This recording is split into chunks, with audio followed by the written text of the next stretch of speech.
Good morning, everybody. Welcome to this edition of Frukoststudion. We have a lovely crowd here at House B, and this is really exciting to be here. We are going to talk about my favorite topic of all, globalized economies, internationalism, and how we can grow the High Coast together. I have an excellent panel together. Wow, Voice of God just came on. We have an excellent panel today. I'm going to introduce them, but first and foremost, let's thank our sponsors. Number one, Örnsköldsviks Industry Scoop with Anna and Vlad. Thank you, Anna, for the invitation to talk about this today. Also, Örnsköldsviks Kommun, of course, and many of them are here, and all of them are friends. Also, Handelskommun and Företagarna. So thank you for the sponsors for making this happen. And of course, thank you for the audience for showing up both in person and those who are watching online. Let me introduce the guests today. Number one, I would like to introduce a great friend of ours, Sandra, who's with the Örnsköldsvik Allehanda. She's going to be talking about this topic with us. The sound is going in and out. Never mind. She's the editor-in-chief of the whole paper, and Lynn Grunberg, who's also one of the editors there, and she does the weekend edition, which is one of my favorite things to read. We have Roy Moore from a company called Tieto Evry. He's one of the most globalized workers we have here in Örnsköldsvik. In fact, he doesn't really work in Örnsköldsvik. He works all over the world, doing IoT and large systems, IT systems. And of course, Lena Finne Jansson, who's with the commune, with the Näringsliv department, and she's been involved in globalized transformation, both socially and business-wise, for a long time, 20 years or more. Yeah, and she's an international as well. Let me just give you a setup to this conversation, explain what internationalism is, because a lot of people get it wrong. Most people think when you start talking about internationalism, they think, well, that's new internationals coming into Örnsköldsvik, right? It's a lot more. It's a whole transformative process. And I like to kind of describe it almost like capitalism. Capitalism is not unemployment and interest rates. And internationalism is not integration and inclusion. Those are symptoms of a much larger process that's happening in our society. And you know what? You can't stop it, and you can only guide it. And I think for an economy like Örnsköldsvik and these economies in the High Coast, our job and our challenge to make ourselves competitive, because we're all competitive here, and to grow, is to understand that process. You have a lot of different internationals coming into both socially and economically to the High Coast. Of course, you have new immigrants, but you also have international workers. You have international youth. We have one here, Chiara Corbato from Italy, who just came up to work. You have tourists, of course. You have pensioners. You have entrepreneurs. And I had a great conversation about this with Walid and Camilla Rodin a few weeks back. And you have to understand this dashboard of personas to really get it right. Because what we have to do, and we had some fantastic conversations with the politicians, Anna-Britta Åkerlund is here, and I appreciate her showing up, and Per and Magnus, about how we have to point to our goals. Because the only way we will transform this is if we understand all these personalities and how they can contribute to our economy, and how we can get them to contribute. So with that, that's internationalism, and we'll talk about this. And the first question I'd like to ask and put out there for discussion is how we see this process of internationalism. This group has been curated deliberately with media personalities because they are critical to helping people understand this process. We have an international worker, and we have Lena, who will describe some of the social and work dynamics. Sandra, Lynn, how do you see this process yourselves, and especially from a lens of media? Well, we have a good example in today's newspaper and yesterday's site. These three guys who grew up in Mellansel, they come from different countries, and now they are having this. My son was like, "Oh, have you interviewed these guys? I thought they were from Israel, but they're from Mellansel." Is it mine? I think it's mine because it's too tight over here. Okay, let's see if that works better. Go ahead. It's better, yeah. so they are doing these TikTok shows where they pretend to be old men from Mellansel. And they have a really good, you can tell that they grew up in Mellansel because they have so nice accent and dialect. So that's one example. 400,000 views, if I read that right. No, 1 million, I 1 think. million, Yeah, wow. at TikTok, yeah. And my son and his friends, they are following these guys, and my son's judgment yesterday was like, they should have a show on SVT like Billy and Leif and Billy. Yeah, they are so good. Yeah. Yeah. Well, to drill into that a little bit, that's an amazing story because those kids, if I remember the story right, and I loved that story, they came from Africa. They came as young children, so they arrived here. They got to be friends with one another. One of them taught the other friend Swedish. Yeah. And I just thought, and they were growing up, of course, in Mellansel, which some of the people in this room were involved in the Mellansel project, which just closed down a couple weeks ago. They had a final gala. All the volunteers and people who worked together to make that more successful and try to keep those people in the economy, make them feel welcome. I can tell you the High Coast is an amazing place for welcoming people, but everybody here's so busy and they run in their tracks. So I thought that was cool that those people helped those families in Mellansel produce kids like this. I mean, they're Swedish kids, but of course they're from Africa. So it's like, how are they speaking perfect Norrlandska or Norrlander? Yeah, they do the Örnsköldsviks. It's like the little accent from when you hear it, you know they grew up there, and that's beautiful. It's like a tribute to Mellansel. Yeah. The whole TikTok story is that they love that little place and they want to show everyone that this is a good.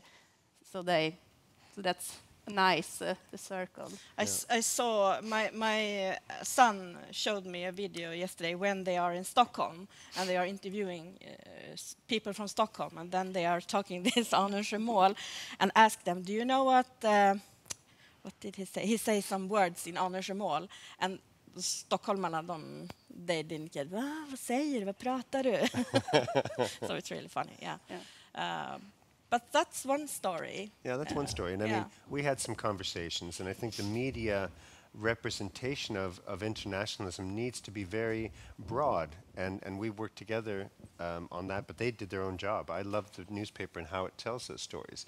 There was a man who was raising pigeons about a month ago, and of course, Alicia and different kinds of personalities. I think we need that. But my question to Sandra, we had some intellectual debate, is that representative of the whole country? Are we getting the right media to tell the full story, or are we, defaulting to the new immigrants and their challenges? And that was a question. And I think she came back with some very interesting research. Why don't you tell about that?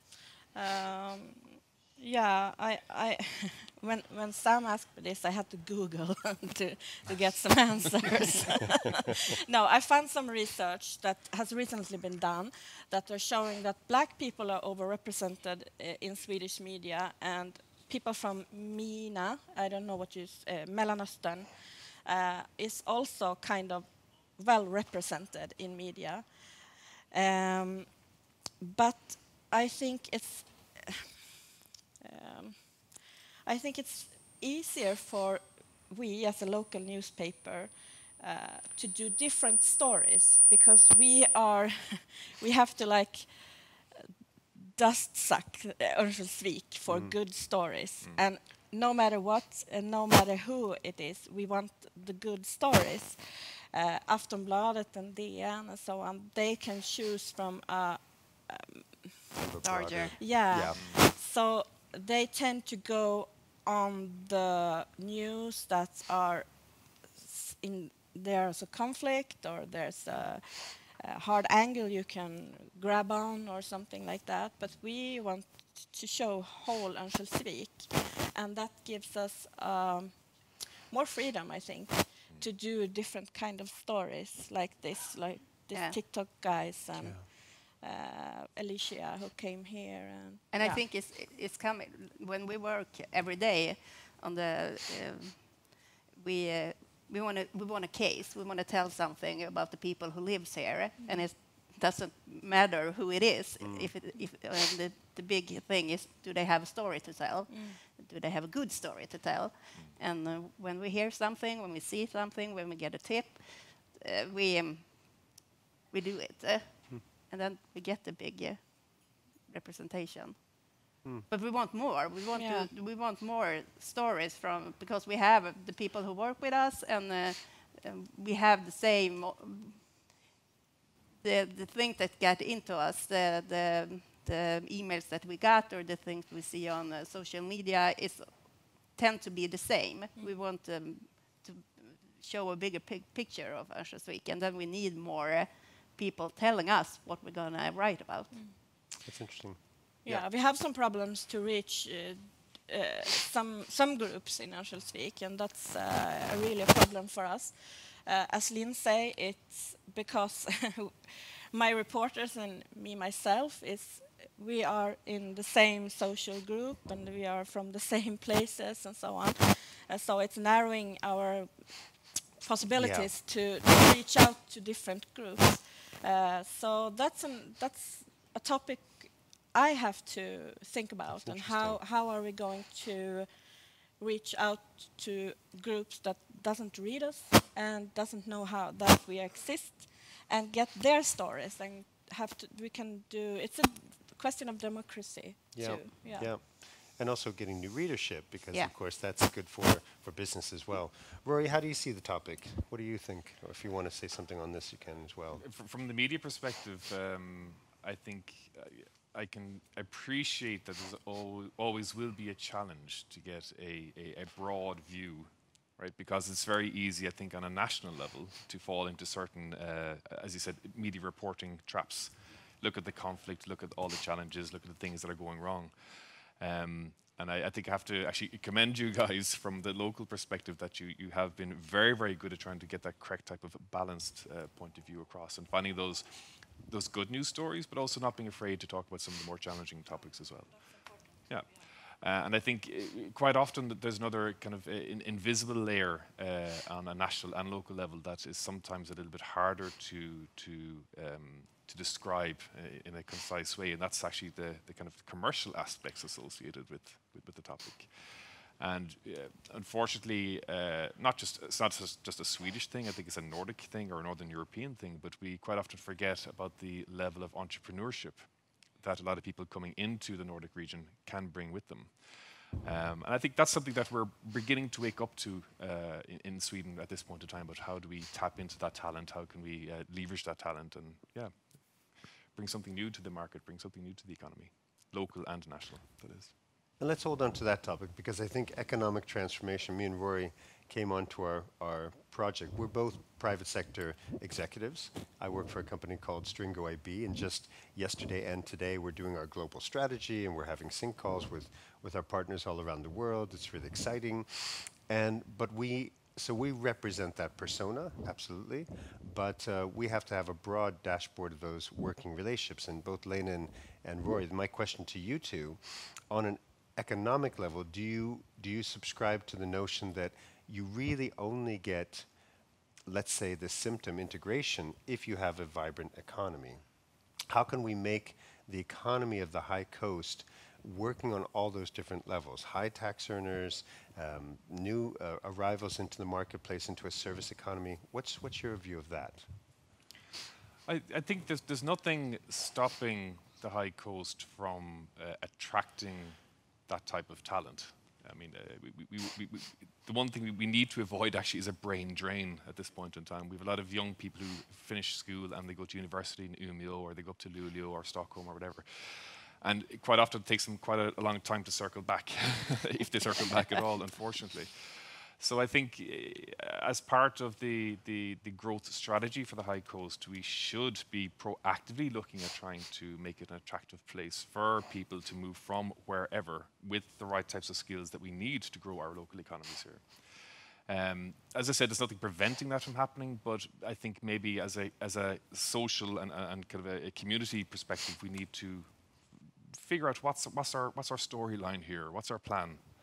Like really on a proactive level, how do we reach out to these types of people and explain to them how good it is to live here? Yeah, I mean, I think, initiatives like Yobolev, I think there's some people here who are involved in that, are doing an amazing job of talking to the companies, interviewing. Rory just had an interview last week with Devosi. What was that project called again? Oh, you've got me there. I can't recall the name, but it's this project with the commune to try to promote the fact that this is a highly attractive place to live, even if you do work remotely, for example.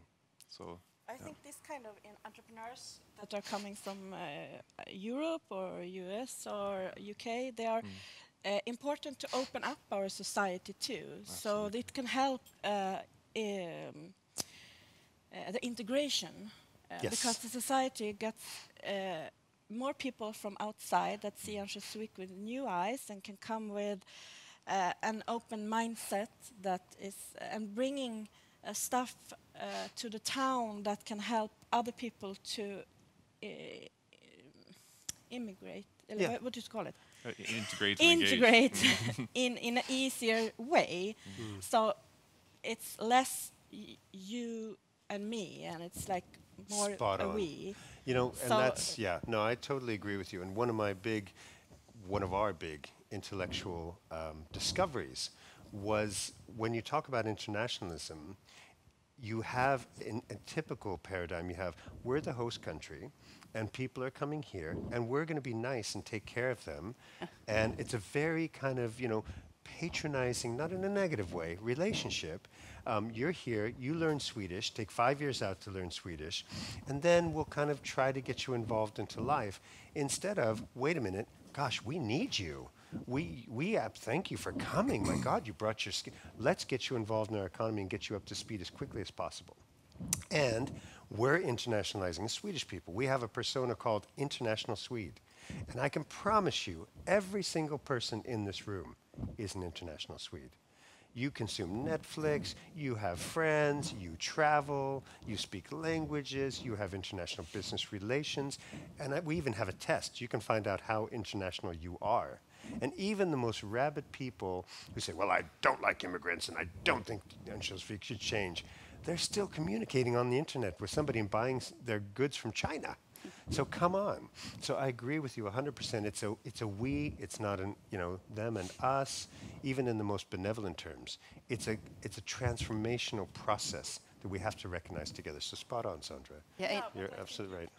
You guys can speed this on because you come with another mindset. Because we're than- annoying. Yeah. It is my superpower. Yeah, but I think so. It's because I think one of the problems that Örnsköldsvik got, I'm born and raised here. I moved away the day after I graduate. Bye-bye. I'll never go back. But I did.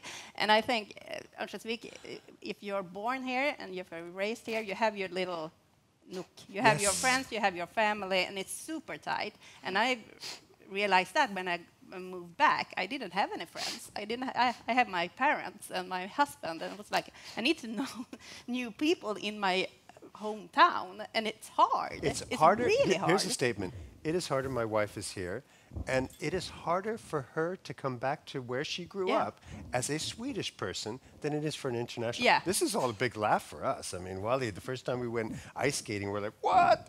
But for people who are from here, it's harder because you're supposed to know the rules. Yes. And once you've not seen your friend you played with hockey since you were 8 years old, they've moved on. Yeah. And it is one of our biggest threats is the social threat. Because we lose, describe it, Roy. How long do people stay here? Well, there's a personal metric that I use. I mean, I'm living in this town 13 years, going on 14 years. And quite often you see, typically Anglo-Saxon men following their girlfriends, Swedish girlfriend or Swedish rival. Love over refugees. Here. Love refugees. And it's always a question of not how many years they stay, but how many winters they last. Yeah.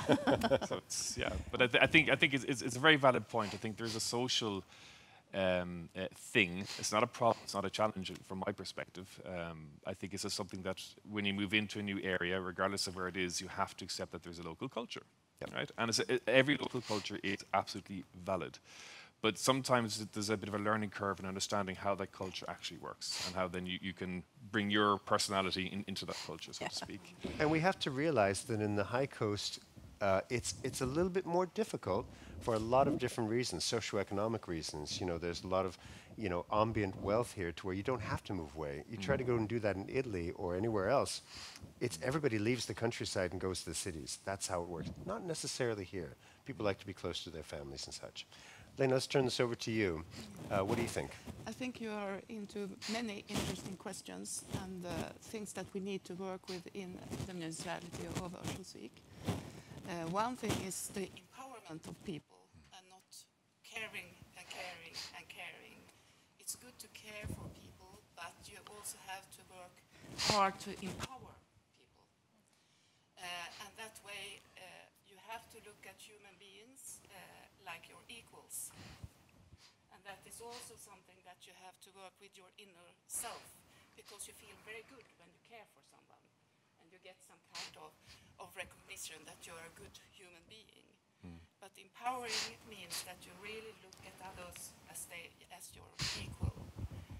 I had teachers that are very good at this, and they talked about looking at people with their hearts, loving hearts, or putting their loving glasses on and seeing people like human beings, being their equals even though they were small parts. So empowering, and I think the cases that you write about in Örnsköldsvik Allehanda, they in a way show this, that you see the tone in the article, that you have interviewed them because you are interested in them, that their story is something that could be shared in Örnsköldsvik. And I think that is also, beside that we have the people like Sam and Rory that are showing the value of the talents that are coming to Örnsköldsvik. And I will also point out that there is a very good, big economic value, because we get ready, educated people that want to contribute to Örnsköldsvik and our growth. So there are many, many different parts that are very important for Örnsköldsvik to go on being attractive, going on that enterprises can grow, because they will need this kind of talent. They will need a multicultural mix to make the new big affairs. Because you sitting here, many of you are working for a global market. You are selling and buying on a global market, or you are working with firms that are on a global market. Yep. So Örnsköldsvik have many of the factors that can make us grow I totally in agree. a very, very positive way. We have, I truly, in my heart of hearts, believe this.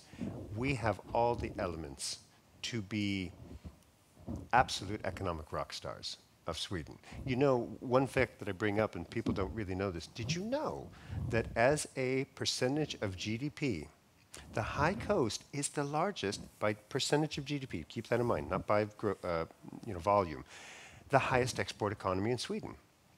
And people say, oh, well, that's really interesting. I didn't know that.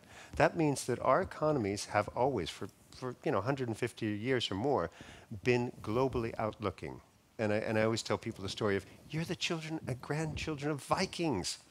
Who was, 1000 AD, this was the most multicultural, vibrant economy in all of Europe. Think about it.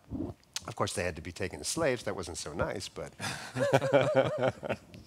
But never mind. I mean, you've always been that in your culture.